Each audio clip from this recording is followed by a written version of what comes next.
قل اذالک خیر، اے محبوب صلی اللہ علیہ وسلم ان سے فرمائیے کیا یہ بہتر ہے، یعنی دوزخ کی آگ،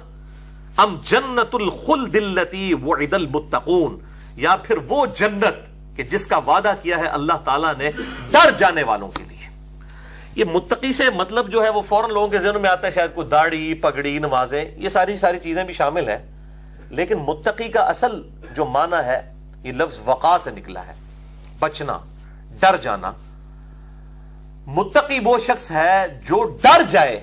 اس بات کے تصور سے کہ کسی نے مجھے میری مرضی کے بغیر پیدا کیا ہے، وہ میرے ساتھ کچھ بھی کرنے پر قادر ہے۔ جو سورۃ المؤمنون میں آیا افحسبتم انما خلقناکم عبثا، کیا تم نے گمان کیا ہم نے تمہیں ویسے ہی پیدا کر دیا، وانکم الینا لا ترجعون، اور تمہیں مر کے ہمارے پاس نہیں آنا۔ اپنی مرضی سے ہم پیدا نہیں ہوئے، اور اگر کسی کے بنانے سے پیدا ہوئے ہیں اور اس کے تابع فرمان نہ بنے تو جسے کہتے ہیں نا ایسی کی تیسی پھیر کے رکھ دے گا، اور کوئی بھی ہستی اس کے مقابلے پہ بچا نہیں سکے گی، ولیعوذ باللہ تعالی۔ تو یہ ڈر جب جس کے دل میں آ جائے گا وہ ہوگا متقی، ڈر جانے والا۔ پھر اس کے بعد اس کی سٹیجز شروع ہو جائیں گی۔ تو یہ ڈر جانے والے لوگوں کے لیے ہی ہدایت ہے، اور جو ڈرنے والے نہیں ہیں ان کے لیے قرآن میں کوئی ہدایت نہیں ہے۔ جو اپنی آنکھیں بند کیے ہوئے ہیں، اور اس کو مثال سے سمجھیں کہ سوئے ہوئے شخص کو تو جگایا جا سکتا ہے، لیکن جو شخص جان بوجھ کر آنکھیں بند کر کے لیٹا ہے، اس بے ایمان کی نیت ہی نہیں اٹھنے کی، آپ اس کو لاکھ سمجھائیں وہ تو پہلے ہی جاگ رہا ہے، وہ نہیں اٹھے گا۔ اے نبی صلی اللہ علیہ وآلہ وسلم فرما دیجئے بھلا یہ دوزخ بہتر ہے یا وہ جنت جس کا وعدہ کیا گیا ہے ڈر جانے والوں کے لیے؟ کانت لہم جزاء ومصیرا، جو کہ جنت جزا ہوگی ان لوگوں کے اعمال کی اور ان کے رہنے کا ٹھکانہ بھی ہوگا جو دنیا میں اللہ تعالیٰ کے تابع فرمان رہے۔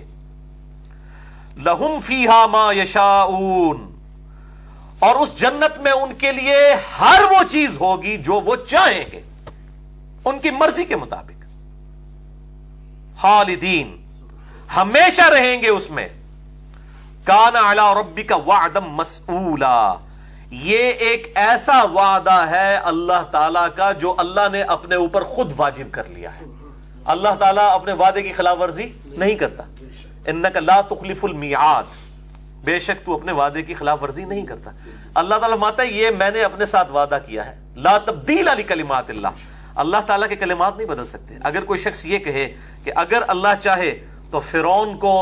جنت میں اور موسیٰ کو دوزخ میں پھینک دے، نعوذ باللہ من ذالک، یہ دونوں سٹیٹمنٹس کفریہ ہوں گی،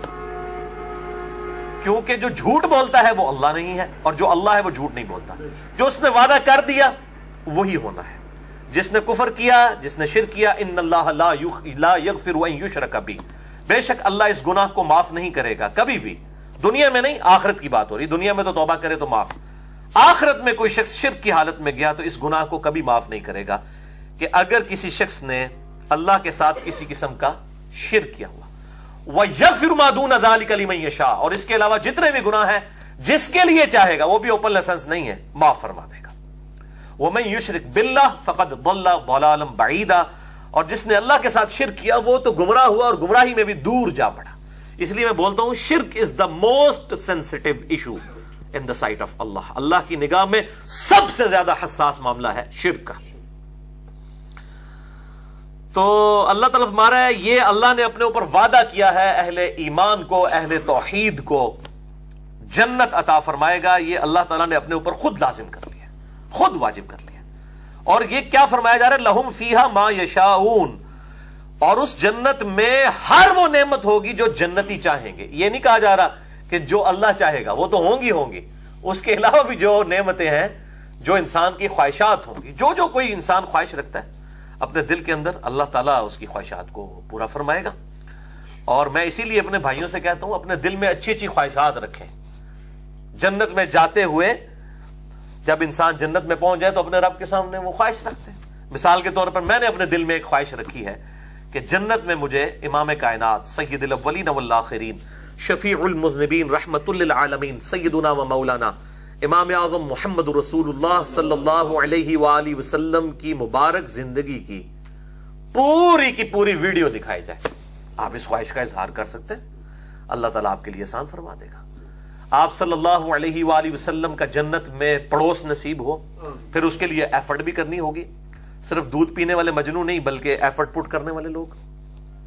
تو خواہشات کریں۔ اور ویسے تو کیٹاگوریکلی مینشن ہے، صحیح بخاری اور صحیح مسلم کی متفق علیہ حدیث ہے، اور یہ حدیث مشکات میں بھی موجود ہے۔ میں مشکات کے حوالے سے آج بھی ذرا تھوڑا سا تعارف کروا دوں، کیونکہ جنت اور دوزخ اس سے ریلیٹڈ ساری چیزیں ڈسکس ہو رہی ہیں۔ یہ میرے بھائیوں مشکات جو ہے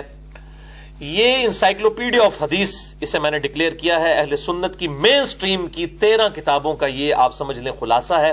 صحیح بخاری، صحیح مسلم، ابو داؤد، ترمذی، نسائی، ابن ماجہ، المستدرک للحاکم، مسند احمد، الموطا امام مالک، سنن کبری البیہقی اور باقی کتابوں میں سے 6294 احادیث کا مجموعہ ہے۔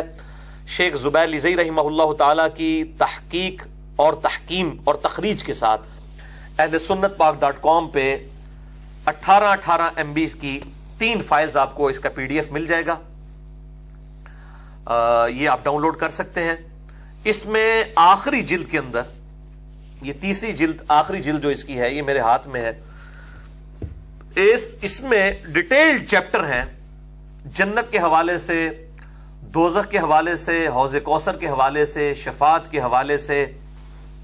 اور قیامت میں جتنے معاملات ہونے والے ہیں وہ سب کے سب، حتیٰ کہ جنتیوں کا جنت میں پہنچنا، دوزخیوں کا دوزخ میں پہنچنا، اس دوران جتنے حالات و واقعات آنے ہیں وہ سب کے سب کمبائنڈ فارم میں اہل سنت کی تمام مین سٹریم کی کتابوں سے احادیث اس میں جمع کر دی گئی ہیں۔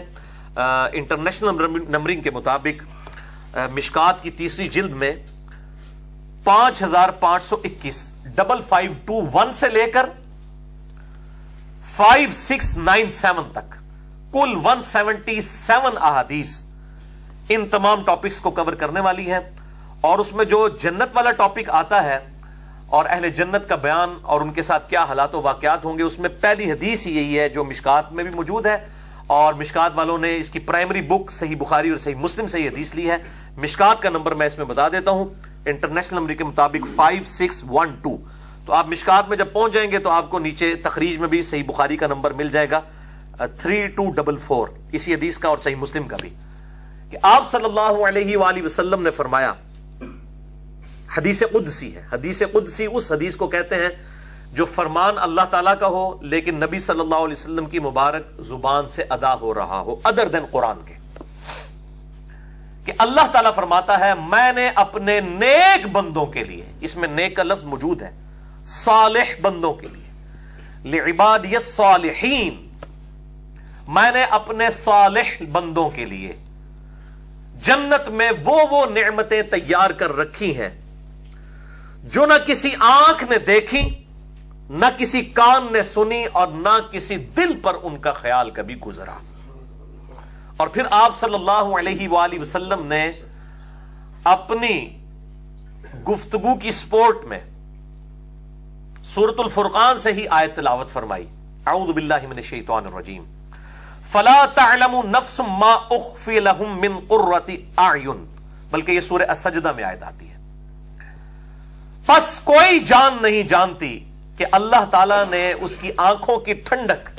جنت میں کیسی کیسی نعمتیں اس کے لیے چھپا کر رکھی ہیں۔ تو